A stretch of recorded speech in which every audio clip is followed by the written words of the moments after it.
Elle était bien fraîche cette chanson. On va reprendre avec notre tour d'Europe, avec tous nos experts qui ont repris place. Arthur a échangé sa place avec Arthur du Hackathon. Donc on va tout de suite démarrer avec lui d'ailleurs, avec la Liga BBVA. Gol de la Pulga, gol de Messi, gol de Argentina.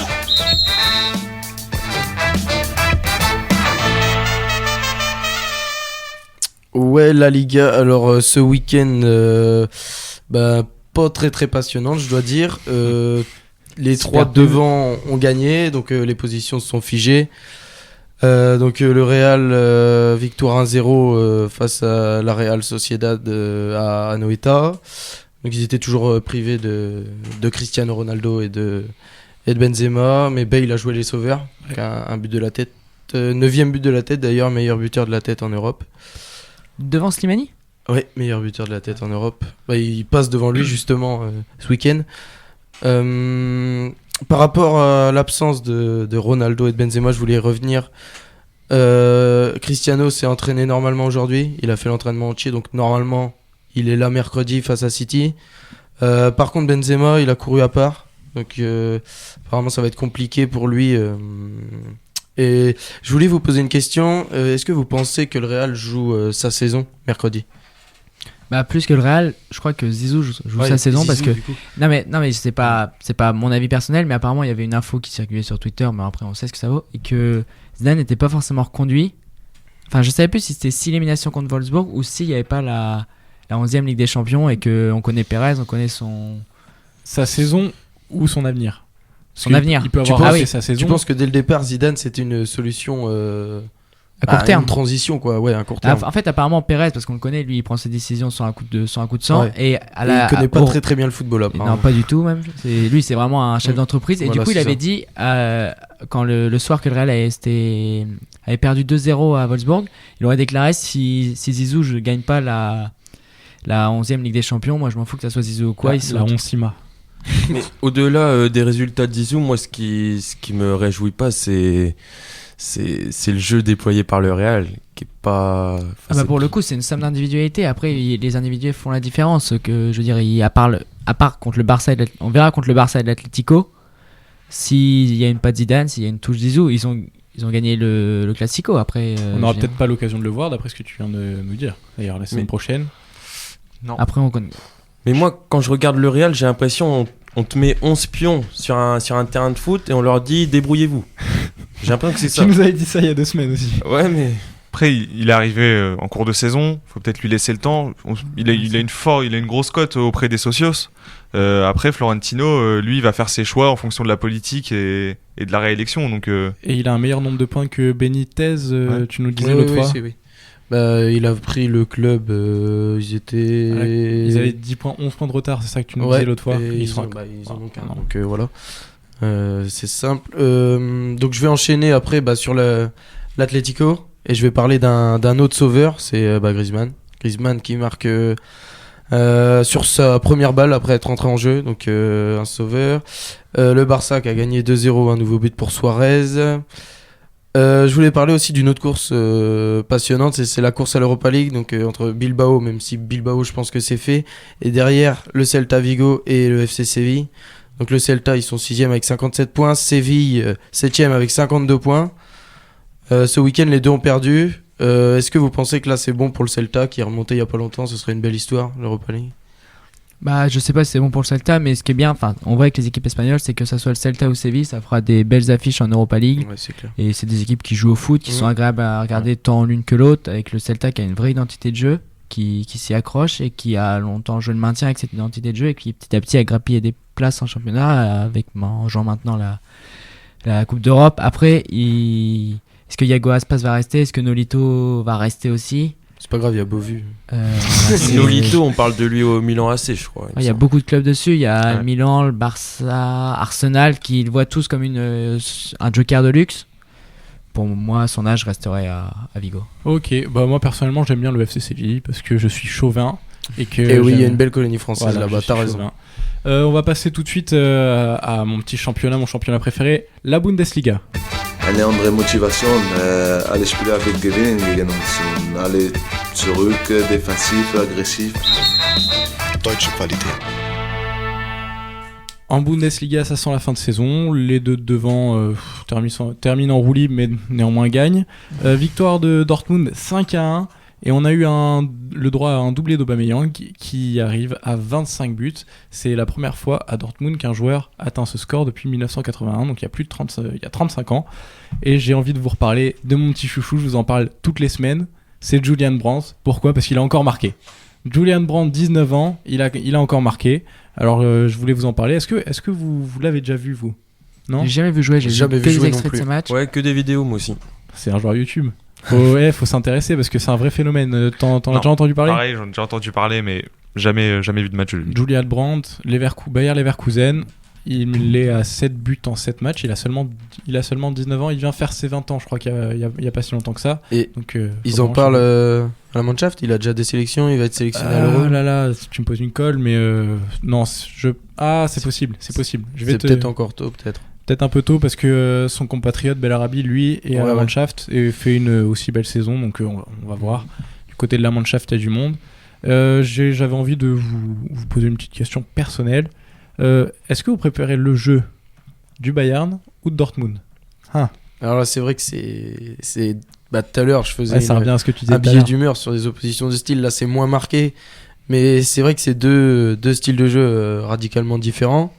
On a plutôt un Dortmund qui joue en attaque rapide, avec des joueurs très rapides devant, comme Aubameyang. Très technique. Et le Bayern, comme j'ai dit tout à l'heure, qui mise sur la possession de balle. Donc c'est vrai que c'est compliqué à choisir. Moi, c'est vrai que je vais préférer un jeu de possession à un jeu d'attaque rapide. Baptiste. C'est pas le cas autour de la table, mais quand on regarde, je trouve sur les réseaux sociaux, en tout cas, il y a un Guardiola bashing et genre envers la possession dès qu'il y a une défaite du Bayern ou une contre-performance, on entend 70% de C'est possession rare. de balle pour rien. Ouais, mais ça arrive, comme on l'a vu au match contre l'Atlético. Mais je trouve que le travail fait par Guardiola, c'est quand même exceptionnel. Il innove. On parlait d'innovation tout à l'heure avec le hackathon. Le Bayern, eux, ils innovent sur le terrain. C'est impressionnant quand on regarde. C'est vraiment une chorégraphie avec les deux latéraux qui rentrent en milieu défensif pour que les milieux défensifs après ils s'écartent. C'est du jamais vu tactiquement et ça a souligné aussi. Après, le Dortmund a une vraie identité de jeu et on n'est pas obligé de choisir, je pense. C'était difficile d'insuffler une identité catalane dans ce coin de Bavière. Mais il a réussi. Ouais. Après, quand ça marche pas, c'est aussi facile de critiquer. J'ai vu une interview de Saki qui disait qu'il était admiratif du jeu de l'Atlético. On lui a dit oui, Évidemment. mais par exemple le Bayern, il joue le jeu que vous avez toujours prôné. Il dit oui, mais quand il y a pas de mouvement, quand il y a pas d'appel, quand il y a pas de mouvement, c'est tout de suite plus ennuyant, c'est tout de suite beaucoup moins intéressant. Donc je peux comprendre qu'il y ait comme tu dis, un Guardiola bashing après les soirs de défaite. Et je voulais revenir à ce que disait Baptiste par rapport aux latéraux.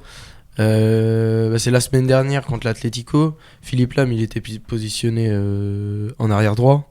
Il a pas bougé du milieu de terrain de tout le match. C'était vraiment Ça très fait- très flagrant. Ouais, Et c'était le Bayern, en phase de impressionnant. possession, les latéraux ne sont C'est plus du jamais latéraux. vu. Et c'est ce qui leur permet après, du coup, de pouvoir mettre en même temps sur le terrain Douglas Costa, Robben et Coman. En fait, c'est l'équation qu'il a réussi à résoudre parce qu'il y avait 2 places pour 3. Et avec cette innovation tactique, ça lui permet de mettre les 3 sur le terrain. Donc je pense qu'il y a quand même un gros travail de Guardiola. Ah, bien sûr. Soyons Génie. chauvins, c'est aussi parce que notre petit Coman pousse bien derrière. Oui, c'est vrai. On va passer tout de suite au 3e grand championnat, la Serie A avec Landry. Tu sei italiano? Mai pensato che potevi prendere 2 gol? Mi dispiace, è il calcio. Grazie. Ouais, la Serie A ce week-end, on s'approche comme dans les autres championnats européens de l'épilogue. Quelques matchs conservent malgré tout un enjeu, surtout en bas du classement. On pense notamment à Palerme qui est bel et bien de retour. On les a dit, ils ont une grande phase où ça carburait plus. Et ils sont encore gagnés ce week-end 2-0. Alberto Gilardino de nouveau décisif avec une passe décisive. Les Siciliens ont de la réserve. Et ils reviennent à 35 points avec Carpi dans le duel, voilà, pour se sauver en Serie A. Sinon, il y a aussi Milan. Je voulais parler de Milan, ils sont allés faire 3-3 à Frosinone. Après avoir été mené 2-0 et avoir égalisé à la dernière minute sur un penalty plutôt généreux. On attend encore l'effet Brocchi qui 3 matchs, 0 victoire pour l'instant. Bravo. Là je voulais juste dire Genoa-Rome, ça se passe en ce moment 1 partout. Ça concerne ça le haut du classement. Et moi j'avais une petite question. Radio Phoenix, premier sur les directs. Une info qui a fait beaucoup de bruit la semaine dernière, c'est le possible rachat du Milan AC par un consortium chinois. J'avais une question. Est-ce que ce rachat pourrait être l'augure du retour du Grand Milan ? Bah moi je suis pas persuadé parce que pour moi là il y a une instabilité au Milan, comme là Mihailovic il a été viré alors qu'il faisait pour moi pas un mauvais travail. Je veux dire, tu veux qu'il fasse quoi avec l'effectif qu'il a? Je veux dire, il faisait un super travail. Voilà, il faisait son travail de fond. Lui il a essayé de préparer une équipe pour faire un retour du Milan avec un travail de fond sans investisseurs. Et bah forcément on peut pas gagner le championnat la première année avec ce genre de projet. Et il a été viré alors que pour moi je veux dire merde, comment il s'appelle l'autre Blocchi. Non mais ce Berlusconi. Ah Berlusconi. Pour moi Berlusconi il est trop, voilà, c'est genre bon, il s'y connaît plus en foot que Florentino Pérez, mais là il est en train de faire n'importe quoi, je veux dire. Et Berlusconi justement, l'intérêt de l'arrivée des Chinois, c'est que Berlusconi il saute. Mais critiquez pas trop, on va avoir des soucis de placer. Non mais je pense qu'il est trop impatient. Je veux dire, il a eu son Milan sur le toit de l'Europe et je sais pas si dans sa tête il comprend que tu deviens pas un grand d'Europe. Tu peux perdre ton statut de grand d'Europe en 1 ou 2 ans, mais tu le deviens pas en 1 ou 2 ans. Arthur, t'as parlé de Doyen Sport dans ton billet d'humeur la semaine dernière et de l'influence négative que ça pouvait avoir à l'OM. Et je crois que Doyen Sport a une certaine influence, a infiltré le Milan AC et a une influence assez négative. Donc après moi j'ai pas non plus trop d'infos là-dessus, mais j'ai entendu que Doyen Sport avait moi non plus, mais de toute façon le football retail on sait que c'est un peu magouille et compagnie comme à chaque fois. Ce prix de 700 millions, moi ça m'étonne carrément. 700 millions, ça. C'est la légende, t'as la légende du Milan AC. Je pense qu'il y a un potentiel marketing derrière qui reste intact même s'il y a moins de titres. T'achètes une marque. T'achètes pas qu'un club, t'achètes vraiment une marque. 5 Ligues des Champions. C'est ça, les trophées, tu les payes. C'est comme quand t'achètes un commerce, il y a un fonds de commerce. Mais je pense que c'est aussi ce que cherche à utiliser Berlusconi. Parce qu'à chaque fois, il nous rebalance des légendes sur le banc. Alors peut-être pour avoir l'appui des supporters milanais, il utilise les légendes. Voilà. Ok, bon ça va pour le débat sur le possible retour du Milan. Peut-être qu'on aura l'occasion de plus le développer. On va passer tout de suite au championnat, le meilleur championnat, a priori, la Première Ligue. Fight, dribble, goal score. What a headshot! What a head! Alors la première info du week-end c'est pas encore une info, mais si Tottenham ne s'impose pas à Stamford Bridge ce soir, Leicester sera officiellement champion, les bookmakers seront officiellement ruinés. Sinon juste en dessous, United qui revient à un point de City, s'ils gagnent leur match en retard. Donc voilà, comme on a parlé la semaine dernière, United qui fait pas une si mauvaise saison ou City qui ne fait pas une si bonne saison. Martial qui est pas mal en ce moment, il reste sur 2 buts là. Ouais, il a encore marqué, mais il fait une saison très très correcte pour son âge. Et sinon on va regarder le bas de tableau et j'avais juste une question à vous poser parce que là Newcastle est sorti de la zone rouge, mais potentiellement parce que Norwich derrière a un match en moins et que s'il gagne il repasse devant. Et la situation de Newcastle qui est quand même un monument en Angleterre, est-ce qu'avec la politique de recrutement du club, des fois on a l'impression qu'ils font n'importe quoi? Il y avait la colonie française, après là ils sont passés sur en gros les pépites foot mercato avec des joueurs comme Mitrovic ou Wijnaldum qui fait une bonne saison. Mais je voulais savoir, est-ce que le club ne pouvait pas arriver à autre chose que ce genre de situation? Bien sûr que si, vu tout l'argent qu'ils ont à Newcastle, ils pouvaient forcément arriver à une autre situation.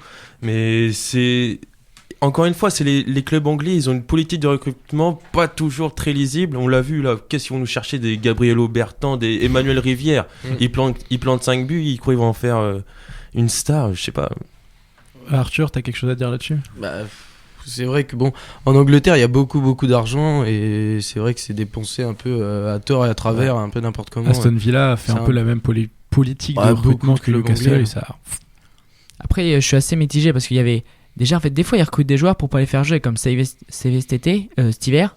Il a presque pas joué alors que j'avais même oublié qu'il était parti là-bas. C'est un joueur depuis qu'il a été placé milieu centre, il a apporté quelque chose. Après il y a des joueurs quand même devant, Mitrovic restait quand même une référence à Anderlecht certes, mais il avait un bon CV. Continue s'il te plaît. Mais je veux dire ils ont acheté quand même des joueurs CV, Wijnaldum. Quand tu regardes l'effectif, ils ont quand même l'effectif pour se maintenir. Alors après je sais pas si c'est la politique. Moi j'aime bien José Pérez. C'est la politique sportive.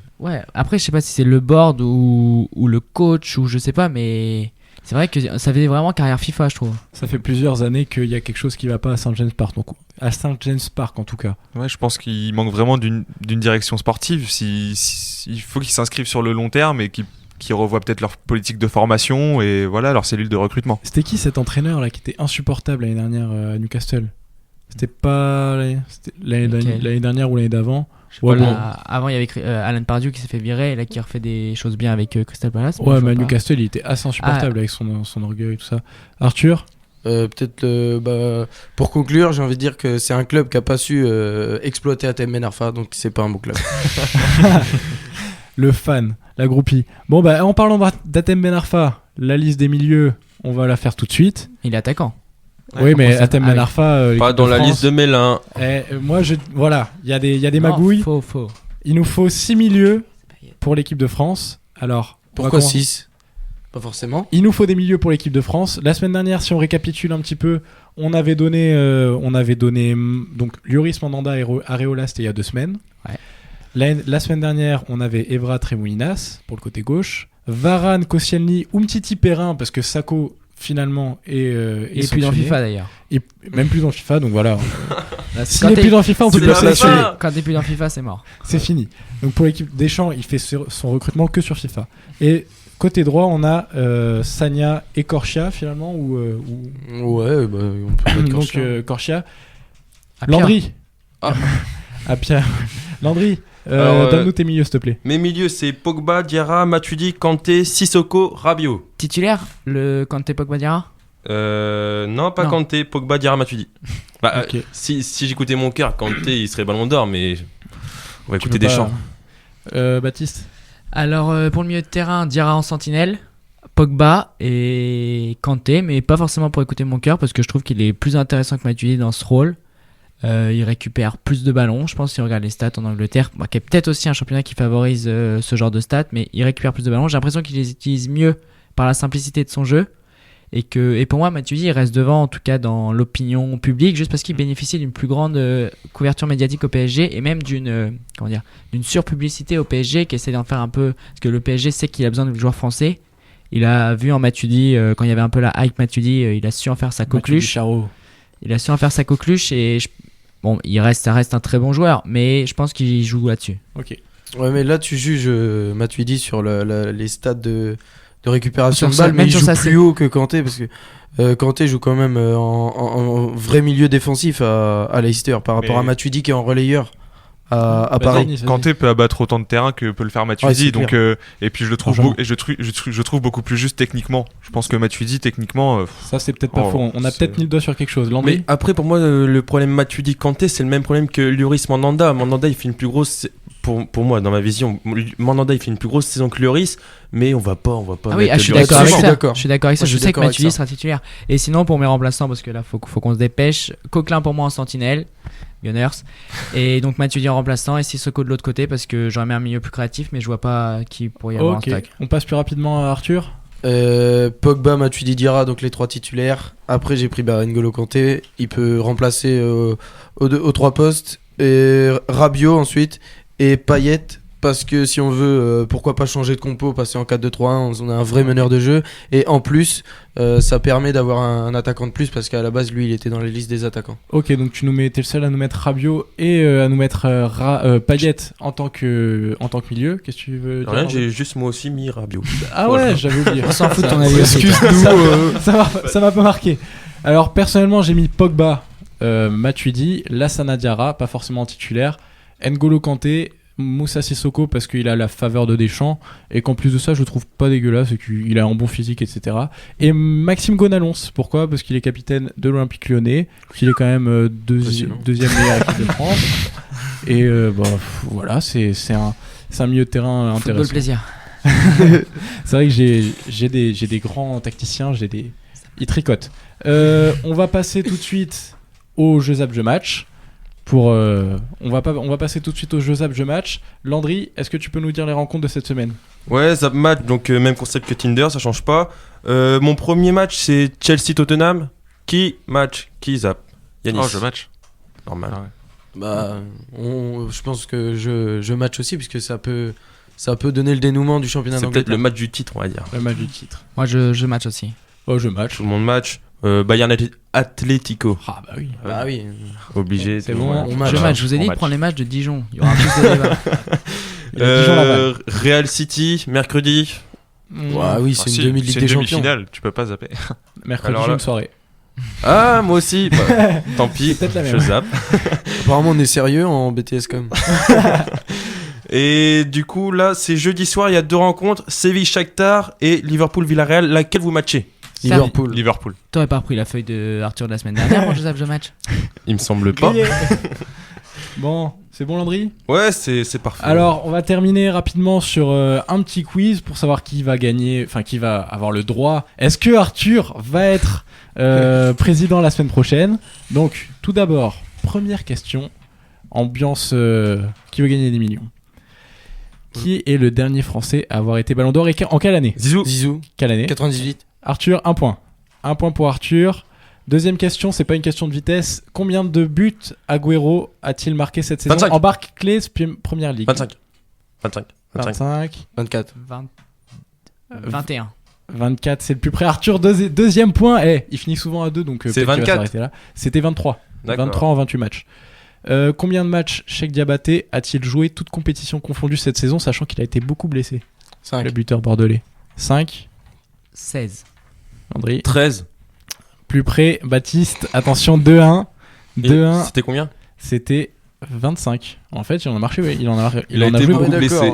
Ouais, c'était pour vous mettre. Il nous le envoie tr- sur une fausse piste. Lui. C'était pour vous mettre la puce à l'oreille, mais pas dans la bonne oreille. Combien de buts l'Olympique Lyonnais a-t-il marqué à domicile depuis qu'il joue au Parc OL? 14. 18. Il y a eu 8 matchs joués au Parc OL. 14, ça fait pas beaucoup. Allez plus vite là, Allez, Arthur. vas-y, 17. 17. 18. Landry qui marque un point. Mon Bravo premier. Landry. Bravo Landry, c'était 24 buts marqués au Parc OL. Et dernière question, a priori c'est Arthur qui va gagner, j'espère que Baptiste va pas égaliser, j'en ai pas d'autres. Combien de saisons Caen a-t-il joué en Ligue 1? Je te la laisse. Je sais même pas. Vas-y, dis un chiffre. en tout, je crois que c'était- Ouais. Combien de saisons Caen a-t-il joué en Ah, Ligue bah, 1? c'est Allez, 9. 15. 15. Neuf. Pile. C'est Arthur qui va présenter la semaine prochaine, bravo Arthur. On t'a laissé gagner. Hein. Et on va aura les- fait chacun notre tour. Bravo Arthur, on va Merci, laisser l'antenne et on vous souhaite une bonne soirée. N'hésitez pas à vous rendre sur le compte Facebook.